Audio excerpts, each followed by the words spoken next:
बिस्मिल्लाहिर्रहमानिर्रहीम। Take solo soft channel की जानब से आपको वेलकम करता हूँ। CS201 practical introduction to programming. मैं वीयू से मास्टर, वीयू से MPhil, 20 year experience in IT. Channel subscribe नहीं किया हो तो प्लीज़ चैनल ज़रूर सब्सक्राइब कीजिएगा, वीडियो को लाइक और शेयर भी ज़रूर कीजिएगा। एक परफेक्ट सोल्यूशन है, प्रॉपर तरीके से समझाऊंगा कि ये कैसे करना है। आपने फर्स्ट असाइनमेंट में डिव C++ सॉफ्टवेयर इंस्टॉल करना सीख लिया होगा, वो आपके पास इंस्टॉल्ड होगा। डिव C++ सादा सा सॉफ्टवेयर है। गूगल पे जाके लिखेंगे डिव C++ तो पहली साइट से इसे डाउनलोड कर लेंगे। और बात याद रखनी है, .cpp फाइल आपने सबमिट करनी है। चैनल सब्सक्राइब नहीं किया हो तो चैनल ज़रूर सब्सक्राइब करें, क्योंकि मेरा वीयू का बहुत एक्सपीरियंस है। मैंने वीयू से ही मास्टर किया था, वीयू से एमफिल किया था और 4 साल से मैं वीयूज़ के लिए असाइनमेंट बना रहा हूँ और एक्यूरेट परफेक्ट असाइनमेंट बना रहा हूँ। अच्छा, ये सर ने बहुत सारी बातें यहाँ पे बताई हैं, मैं इनको समरी में आपको बताऊँगा कि आप रिक्रूटमेंट कर रहे हैं। उसके लिए होगा क्या कि आपकी एज जो है वो 18 से 22 साल होनी चाहिए। 22 इंक्लूड है इसमें। आपका वेट 52 से 60 kg होना चाहिए। मतलब रिक्रूटमेंट प्रोसेस है ना, आप किसी कैंडिडेट को रिक्रूटमेंट करें तो उसकी एज इतनी हो, उसका वेट इतना हो, और तीसरी चीज़ है उसकी हाइट जो है वो 5.6 फीट से कम नहीं होना चाहिए। ठीक हो गया, ये है हमारी रिक्वायरमेंट। अब हमें सर क्या कह रहे हैं, कहते हैं आप write a class in C++। Class बनानी है हमें that reads the attribute for each of the candidate and check their eligibility for recruitment on the basis of above criteria. Display the result of attribute, either eligible status or reason if not eligible. Step by step procedure, ये बात याद रखनी ज़रूरी है। ये बातें sir ने की हैं, ये हमें भी करनी है सारी। रिक्रूटमेंट नाम की हमने क्लास बनानी है। You should include a default constructor बनाना है। Your name and VUID will be consider. ये बात सर कर रहे हैं, साथ साथ मैं आउटपुट भी दिखाता चलूँ ताकि आपको थोड़ी थोड़ी बातें भी समझ आती रहे। ये इस तरह से आपने यहाँ पे अपना नाम देना और यहाँ पे अपनी VUID देनी है। अगर आप ये काम नहीं करते तो सर कहते हैं इसको चीटिंग तस्वर किया जाएगा। The attribute of the candidate must be declared inside the class as instance variable. Sir कहते हैं आपने जो वेरिएबल हैं क्लास के वो इनसाइड दी क्लास डिक्लेयर करने हैं, जैसा कि मैंने यहाँ पे डिक्लेयर किए हैं। ये डिक्लेयर किए हैं मैंने। अभी आता हूँ, मैं सिर्फ ये दिखाता चलूँ आपको। इंक्लूड है parameterize constructor, parameterize constructor add करें।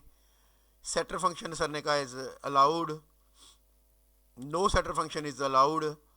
उसके बाद include an instance member function to check and set the eligibility. जितने भी फंक्शन हैं सारे के सारे हम क्या कर रहे हैं, क्लास के अंदर डिक्लेयर कर रहे हैं। Don't call function inside the body of another function inside a class. Make will be marks will be detected. हमने स्कोप रेजोल्यूशन ऑपरेटर यूज़ करना है। Include a utility function inside a display how many times the parameterise constructor is called. Your main function only include a logic for creating instance. ये सारी instruction sir ने दी हुई हैं। यहाँ पे चलते हैं, मैं आपको बताता चलता हूँ। ऐसे आपने ये नेम स्ट्रीम, मतलब हमने हेडर फाइल यूज़ कर ली है स्ट्रिंग वाली और आयो स्ट्रीम वाली, यूजिंग नेम स्पेस STD। ये हम इसलिए देते हैं ताकि हमें हर एक के साथ STD और स्कोप रेजोल्यूटर ऑपरेटर ना लिखना पड़े। सर ने कहा क्लास रिक्रूटमेंट बनानी है, हमने रिक्रूटमेंट बनाई। सर ने कहा वेरिएबल लेने हैं, स्ट्रिंग नेम है, इंट एज है, डबल वेट है, डबल हाइट है, एलिजिबल नॉट एलिजिबल, बोल है, स्ट्रिंग एलिजिबिलिटी, रीज़न। ये सर ने कहा था विद इन क्लास आप लेंगे। सर ने कहा आप स्टैटिक इंट लेंगे कंस्ट्रक्टर काउंट का, कि डिफ़ॉल्ट कंस्ट्रक्टर पैरामीटराइज कंस्ट्रक्टर कितनी बार कॉल हुआ है। डिफ़ॉल्ट कंस्ट्रक्टर आ गया जी रिक्रूटमेंट। उसके अंदर हमने जो भी आपने नेम है आपने यहाँ पे इंटर करना है अपना, और आपने अपनी VUID यहाँ पे इंटर करनी है। ये एक मैंने एक काम किया, मैंने ये जो आउटपुट आती है ना उसको प्रिंट किया है स्टार्स को। आप इसे मैनुअल भी वहाँ पे जाके प्रिंट कर सकते हैं। मैंने स्टार यहाँ पे प्रिंट किए हैं, ये मैं आपको दिखाता चलूँ मैं क्या कह रहा हूँ।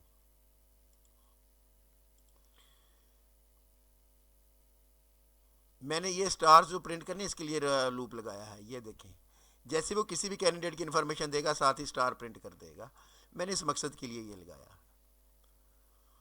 पैरामीटराइज कंस्ट्रक्टर ले लिया। पैरामीटराइज कंस्ट्रक्टर का मतलब ये होता है कि जिसमें आप नाम पास करते हैं, इसको आप नेम पास करेंगे, एज पास करेंगे, वेट पास करेंगे, हाइट देंगे। एलिजिबिलिटी बाय डिफ़ॉल्ट ट्रू है, eligibility reason by default blank है। Increase constructor count plus plus, मतलब जितनी बार कंस्ट्रक्टर कॉल होगा वो ऐड होता चला जाएगा। Function to check eligibility criteria. अब हमें वो सारी बातें जो सर ने कही थी, इफ़ एज लेस देन 18 और age greater than 22, age must be between 18 and 22 years, false. Weight must be between 52 and 60 kg। मतलब आप ये फिक्रा बदल भी सकते हैं, अपनी मर्ज़ी से भी लिख लें, जिस तरह से आपको सही लगता है। वो जो क्राइटेरिया सर ने दिए होते उसको फॉलो किया हुआ है। Height must be at least 5.6 feet. Else eligibility true, eligible for recruitment. अगर ये वो बातें पूरी हो जाए तो ठीक, नहीं तो वो ट्रू है। Function to display the candidate status. देखें जैसे सर ने आउटपुट में दिखाया हुआ, कैंडिडेट, एज, एलिजिबिलिटी, रीज़न, वो भी दिखाता चलूँ मैं आपको। ये है जी सर की आउटपुट, इसको जहन में रख लें। Eligible for recruitment, height is less than 5.6 feet, 2-3 sir ने दिखाई हुई हैं। Eligible for recruitment, weight is out of range, weight is out of range, ये आप ये फिक्रा भी लिख सकते हैं यहाँ पे। और ये थोड़ी कोई कोड मिस तो नहीं हुआ, ये हुआ है यहाँ पे, देख लें आप। और तो नहीं पीछे कोई मिस हुआ, नहीं हुआ, यहाँ पे हुआ है, ये भी देख लें, रहना ना जाए। मैं जूम इसलिए किया हुआ है ताकि आप मोबाइल पे भी देखें तो आपको अच्छा नज़र आए, आपकी सहूलत के लिए है ये इतना जूम।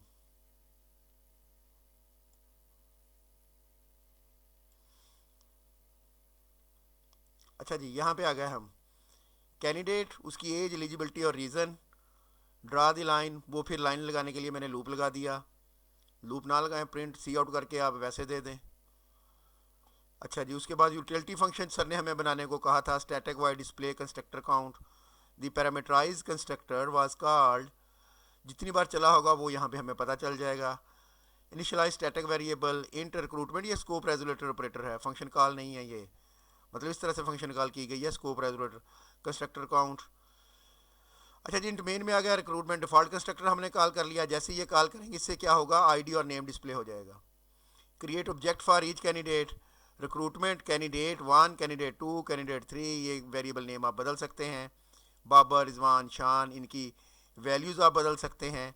जिस तरह से वैल्यू देंगे उस हिसाब से वो उनकी एलिजिबिलिटी डिसाइड करेगा। कैंडिडेट डॉट चेक एलिजिबिलिटी का फंक्शन कॉल कर लिया। कैंडिडेट डॉट डिस्प्ले स्टेटस आ गया उसका। चेक एलिजिबिलिटी पहले कॉल होता है, फिर डिस्प्ले होता है। चेक एलिजिबिलिटी होता है, फिर डिस्प्ले होता है। और recruitment dot display constructor count, जो कि आखिर में नज़र आ रहा है, रिटर्न 0, ब्रैकेट बंद। और ये था जी आपकी टोटल असाइनमेंट। यहाँ से फिर इसको मैं आपको एक बार दिखाता चलूँ। ये जैसे सर ने बनाई हुई है सेम ऐसी हमने बनाई है। और ये आप रन करेंगे, ये आ गया जी, नेम आ गया, आईडी आ गई, candidate Babar, age 20 year, weight 50 kg, height इतनी, eligible for recruitment, age must be 18 and 22, क्योंकि एज आपने 24 कर दी थी।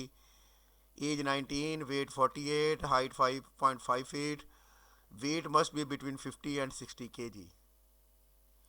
तो ये यहाँ पे गड़बड़ हुई।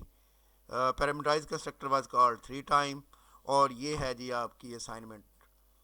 और आपने करना क्या होता है, आपने करना ये होता है कि आपने ये फ़ाइल CPP फ़ाइल जो है ये आपने अपलोड करनी होगी। CPP फ़ाइल अपलोड करनी होगी। और ये एग्जी फाइल मत कर दीजिएगा, CPP फ़ाइल अपलोड कीजिएगा। दुआओं में याद रखिएगा। पेड असाइनमेंट के लिए मेरा व्हाट्सएप नंबर गिवन है, मेरे साथ कॉन्टैक्ट कर सकते हैं। LMS हैंडलिंग के लिए कॉन्टैक्ट कर सकते हैं। दुआओं में याद रखिएगा। Thank you very much, best of luck, अल्लाह हाफिज़।